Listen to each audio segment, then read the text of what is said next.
just in case you thought I wouldn't be in the picture. Yes, you get to see this ugly mug. Oh, I haven't done that in a while. What's this little mudafleckie? That's Dutch for small dirt particle. Yeah, so I was inspired. I was inspired to see what I could reconstitute from my own collection instead of buying other people's used collections. Although, again, my own collection is mostly made up of other people's used collections. But besides this guy right here, yeah, this one, not this one, I just built this one. Besides this one right here, which I got last week in a used lot down the street, I mentioned, I decided to try to reconstitute 2 particle ionizers, 8 little buggies, M-tron buggies, because I had 8 of these little panels, trans neon green panels with the M-tron logo on it, which only came in that set. And I had 8 of the panels. I thought maybe I'm going to try to reconstitute 8 of the vehicles, 8 of the buggies, and not a problem. And the one buggy right here, the one buggy right here has that 2x2 slope, black slope with the yellow stripes on it. That's a misprint, but there it is. And then, yeah, 3 warp wing fighters from the UFO series, and then 1 more UFO, which gets rid of my last 2 opposite quarter curve panels. So I have 3 one side left, I guess. But I wanted to see if I could do it. I did it. So this was fun. Out of my own collection. What I do plan on doing is non-classic space sets, and maybe some town. I'm going to try the airport, maybe blah blah blah. I'm going to try, and I don't want to get around to it, but that is going to be the next attempt. I did find during my testing, I found 3 red and M-tron-ish mailboxes. I'm sure I have lots more, but these are the 3 I found during my, and I didn't realize that they changed the stud pattern on them. So, look at that. But anyway, I'm gonna say overall, these are some of my lovely sets. And again, I have a whole bunch in the bins outside already, but this was my favorite M-tron set, and this was my favorite UFO set. I mean, these actual UFOs look really, really cool. And I didn't realize until I built mine from my collection that my panels are in much better state than these ones. But that's what's going to happen in a used lot, and I don't mind. I'm not going to fault the owner for that. What I did run out of when I built mine was this piece right here, this little black I don't know, scanner or whatever you want to call it.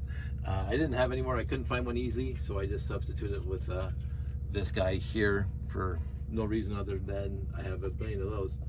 I'm sure if I put some more effort into it, I could find that piece. But I do know that I used a bunch when I reconstituted older sets before that are now in the bins, and I don't care. So I have, and it changes from day to day, by the way. Do I really care, or do I just not give a rat's patootie at all? And today I didn't give a rat's patootie. I just wanted it done. But other than the bazooka gun here, this thing is 100% accurate for the original, and I just, whatever. The warp wing fighter, I had fun reconstituting 3 of these. Again, there's going to be a short on my YouTube channel and my TikTok stream of a time lapse of me doing this. But this is, and I think I mentioned that during the review, this is my favorite UFO set. I mean, UFO had some really cool sets. I love the back too. But this is just a cool looking spaceship. Again, in the echelons in the upper stratosphere of space sets ranging from 1978 to 1999, the Sat 5 Ice Planet set is a literally perfect set because it's small, it was inexpensive at the time, comes with a billion cool parts, and it just looks so perfect. This one is ranking up there with exactly the same ideas. Slightly bigger, for sure. It's a bigger set. Not the biggest UFO set, but out of all the UFO sets, this one looks the coolest. And this, compared to other themes, it really does look really well done for what it is. I don't have any minifigs. I will say my minifig collection unfortunately took a hit years ago when we were doing a show, one of the hobby shows or the toy and adult shows, where I would always bring a shoebox full of minifigs that had basically a lot of my classic space / Unitron / whatever in there, and I would populate the layouts because they were ad hoc layouts, and it disappeared between one night and the next morning. C'est la vie. It's what happens. One of my dear friends lost a digital camera that she had tucked underneath the layouts, one of the displays, that nobody would see it, but somebody obviously found it and pilfered that between one night and the next morning. That's the one I was much chagrined, shaking my fist against, the universe. But me losing a box of minifigs, water off a duck's back, as they say. But I do remember it. So the limiting factor for this guy was that little slope in here, the 2x3 slope. All the other pieces, I found all of them. So I do have 5 more of those left over. The canopies, which only came in a set, I believe. I'm not going to reconstitute more because, again, I'd have to start substituting pieces. I'm glad I didn't on this one. Yeah, it is, even they put a little bit of effort into the bottom. This is wonderful, wonderful, wonderful set. And I have 3 of them here. I think maybe 2. I know I have 1 because I did a review on it, and then I put it in a Ziploc. All the sets I did reviews on, I kept together, by the way. All the sets. When I did that 6880 to 6991, all those sets I did not take apart and roll back into the collection. And then as I kept on building sets and reconstituting sets after that, those got rolled into the bins. I just put them in a Ziploc. I take off all the breakable parts and then I throw them into the bin. And I actually started to build Lego containers for the antenna. This guy. I started to build Lego containers for the antennas, so the antennas wouldn't get bent or warped. Sitting in a tote, being pressured down by other things that are on top of it. Especially the spoke antennas that are on the old classic space sets. I would build a holder to hold that without, so I wouldn't have to worry about it. I take a lot of parts off that might get bent or broken, so they don't get broken, like things that stick out, especially the 1x1 plates with that round vertical stud on it. Especially the old thin ones, they break very easy, especially if you have an antenna through them, like the 6890, and then you put it in a box and then, or in a baggie, and then that antenna makes that little 1x1 round piece break off. So I tried to remove all those so they can't break. The 6980, the 6980, the Galaxy Commander, I do that extensively for the ships when I put them in storage, so the 1x1 plates don't break, modified plates. It's what I'm used to doing now, and so far, I mean, I haven't pulled everything out of the bins yet, but I've gone looking through my bins, and I'm actually quote unquote looking forward to, I'm going to keep on reconstituting things as I want to, and but I do put these in baggies now and put them into I got the Beta 1 over there and the Exploring Starship over there in a baggie, and the Galaxy Commander in a baggie, waiting to go into a bin that's partially empty. So I don't have to start another bin. And all these will go into the bins now. So when I do bring the 8 or 10 totes to a show, whenever I get around to it, I can just put them all out there. Now, rebuilding these, some of them are gonna be tough, because it's like the Exploring Starship, I had to take apart pretty extensively in order to get it to fit into a baggie. It is what it is. I will make sure I have my laptop with instructions on it so we can rebuild them. Some of this stuff is easy to rebuild, but the rest of the more complicated sets that I kind of just took apart as I could and put them into a baggie. I'll show you right now.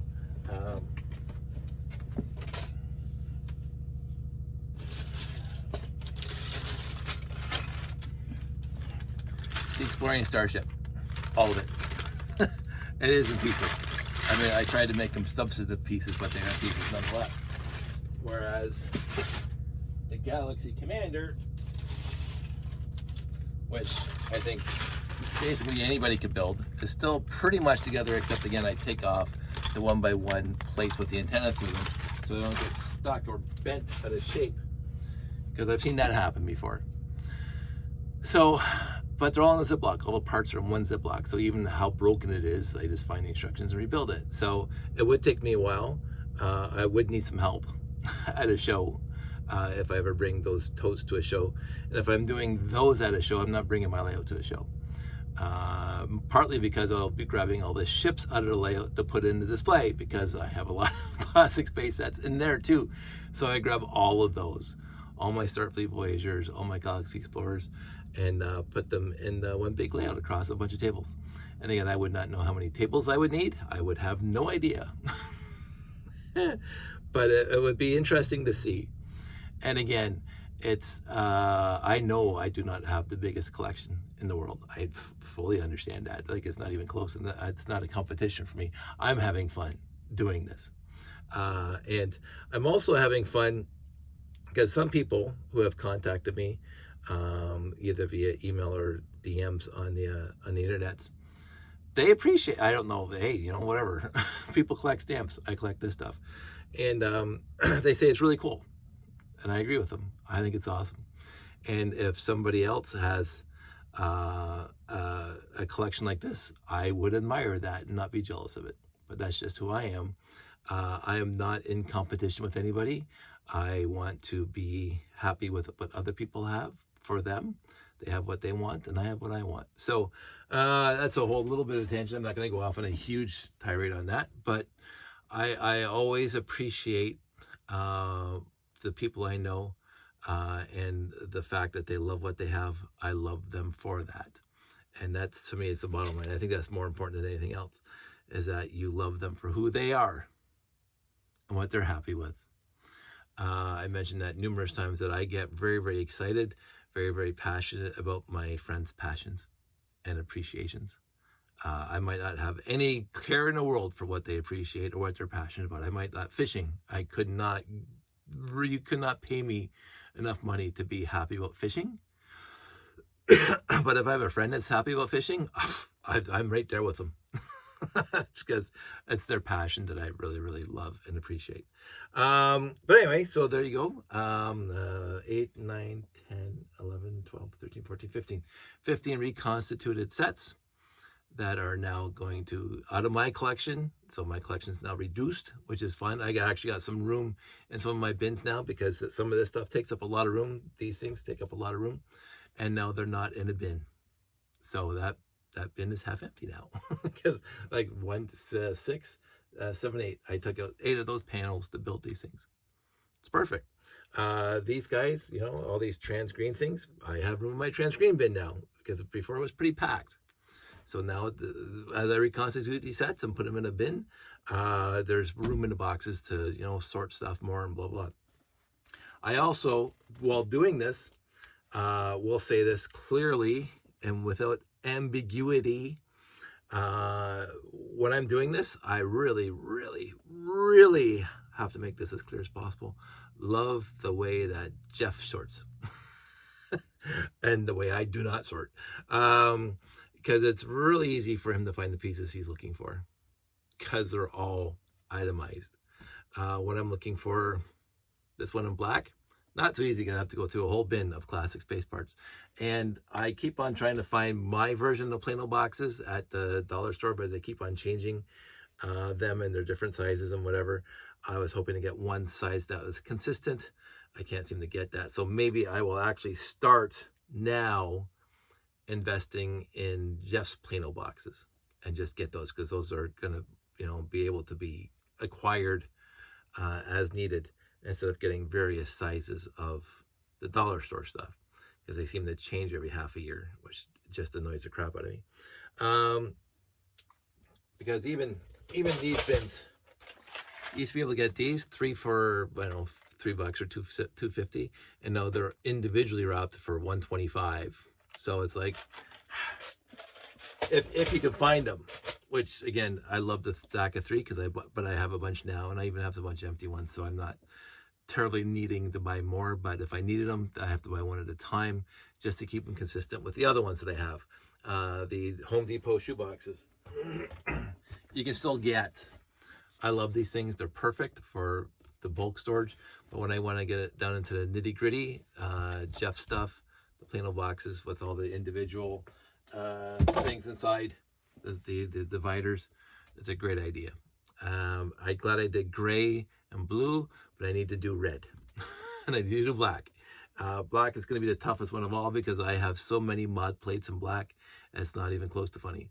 So I'm going to need like 5 or 6 or 10 of those things to sort out the black into its various components.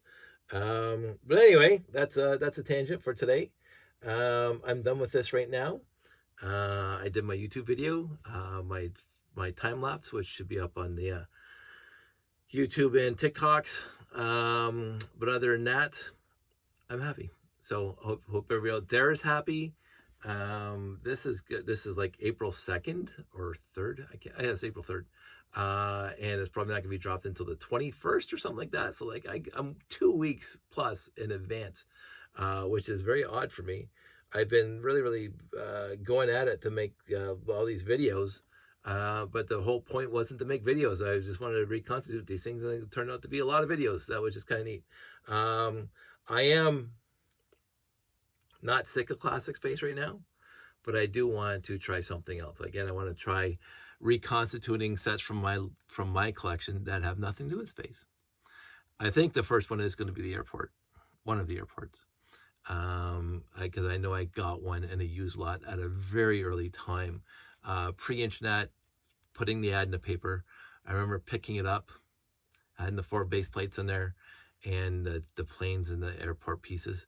I think I may have put it together once in my life, so I'm pretty confident that I'll be able to build it. But the first airport, yes, I think it's the yellow building on it. But I'm also going to try the second airport with the wider runway when they came out with the wider road plates. So I'm going to try that. And then I might run with that because I know I got there was a storage warehouse for the airport and a few planes on their own for the airport. I'm going to see I'm going to see how far it gets me until I get bored of that. I might try some pirates at some point because I know I did some videos a while back, a year and a half ago, that I got a couple pirate lots, or lots that came with pirate pieces that I reconstituted. And so, and I got 6 or 7 island base plates over there. See what happens. That's what I'm doing, winging it. So that's it. That's all. I'm happy with these things. I'm actually hoping at some point that I will be able to do that massively huge display with all my sets. Again, I vacillate or waffle between just classic space 1978 to 1986, or all of them from 1978 to 1999. The 1978 to 1986 are the sets that I have the most of, clearly, because that's what I collected the most. I mean, I don't know how many Galaxy Commanders I have, but it's getting close to double digits. How many Beta 1s I have, because that's getting close to double digits. Galaxy Explorers, I have a few. 918s, I have a few. So then that's what I would want to see out of everything else. But I mean, who wouldn't want to see a lot of Mtron? Sign me up. There was a layout, not to go on because I already said goodnight. There was a layout a few years back at a couple shows where they did an Mtron layout across multiple tables, and it was spectacular. It was absolutely fantastic. I was so enamored by that, and they had a monorail going through it, but they also had the big pits of trans neon green 1x1 round plates, and like explorers and all that stuff. It was just, and it was mostly ad hoc from what I saw. You had different sections, and then vast 48 by 48 base plates with a few things on it, and I went into another little cityscape, and then monorail went around this whole big loop. I think it was a bunch. They put a bunch of tables into a rectangle, and it was fantastic. And they had like big, huge banners and stuff, Mtron, blah blah blah. I was very impressed by that. It wasn't as cohesive as the Blacktron Intelligence Agency, which I think set the bar for a large, very large space layout that was completely cohesively built together. Better than mine, straight up. The Blacktron Intelligence Agency, it had some iterations where it was smaller, like maybe 20 feet long, but then he went to 40 feet long. And the monorail, I think there was 2 or 3 different videos of it at the various sizes. And the more he did it, the more cohesive it got, and the more I was just the Blacktron Intelligence Agency. For like, I mean, the comparison would be the last time I saw the Hogwarts castle built out of like 1 million Lego bricks, and it's like 13 feet by 13 feet, and it's got like all the rooms and all the towers and all the spires and all that stuff. The effort that it takes to make that kind of thing, right? So whereas one person or a group of people have one vision to get all that done. The Blacktron Intelligence Agency was made by one person. I think his name was Brian something. Joe Mino did the video that I remember years ago. And he had 78 10 by 10 by 14, I think that is 14. Yeah, 10 by 10 by 14 trans-yellow quarter domes in that thing. 78. My peak, 33. Now I'm way down. Like I have 12 in the layout and I have 7 over there. I'm way down from 33 because I don't need them, and I sell them to my friends for well under Bricklink average. And now I only have 7 remaining that I haven't used, and I said I got 12 in the layout, and that's fine. I got 20, 19. That's all I'll need for the rest of my life. I'm actually looking at selling the dark blue ones that I have because I got tons of dark blue trans dark blue quarter domes and the panels that go with it. But I haven't gotten there yet. But again, the Blacktron Intelligence Agency was one of the impeti, if you want to call it that, for me to do my layout. I can't remember if Jeff and I were actually doing our ad hoc layouts back in 2005 or 2006, if I remember correctly, before the Blacktron Intelligence Agency came out. Or I didn't see any videos of it, but Jeff and I were doing, 3 tables and then 4 tables and then 5 tables. And then there was a time we did eight tables. And then that was the square, 12 and a half by 12 and a half. And then it started becoming more cohesive because every single time we did a layout, it was completely ad hoc, pre-handed, did not reflect what happened the show before. His buildings would keep on showing up, but they'd be in different sections in different areas. We would just get track designer and make a different layout for every show, which I didn't mind at the time. It was just tougher to get anything big built in the layout because you'd have to accommodate the next layout. And that's why I think in 2009, I started to make the same monorail track layouts per show. It was basically the same monorail layout, and then you could add buildings in specific spots, which is where we got Jeff's air station, which we got Jeff's habitat, and Jeff's monorail station, and then my station started showing up, which is fantastic. And then that did expand to I actually really looked at it as 7.5 feet by 18 feet at one of the brick fats, which had the core 7.5 by 10, but then we had another 8 feet on after that, and we put up a lot of monorail in that one. That was a lot of my problem for that one was, and I always say this, my layout, I don't want jam packed. I want space for space. Like I want Space 1999 feeling where you have a vast expanse with not too much greebling or ships or buildings or whatever. I don't need to jam pack every square inch with something. And I've seen some layouts which I do adore, but they pack everything in to as much small space as possible.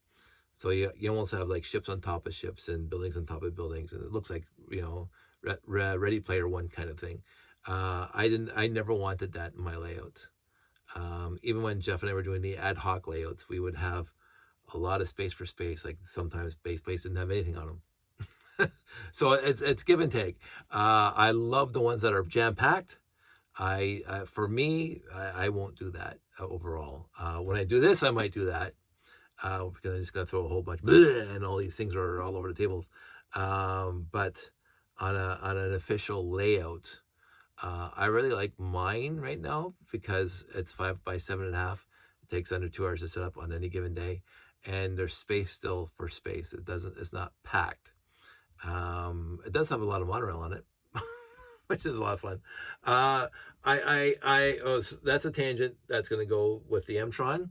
I seen some really, really, really well done Mtron monorail mocks, like really gorgeous Mtron monorail mocks.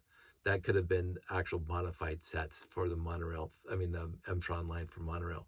Just absolutely gorgeous. Although I have to say the same thing for Space Police 1. I haven't seen any Space Police 2 monorail layouts, mocks. But I saw Space Police 1 once, was gorgeous. Blacktron 1, fantastic. I've seen somebody make a nice Blacktron 1 monorail. But I think my favorite was the Mtron 1 so far. It was fantastic. It was just gorgeous. But that's it. That's all. I'm going to actually wrap this up officially now because I think we're after midnight. So everybody out there, stay safe. Take care. Hope everybody's doing well. And I will, talk to you soon.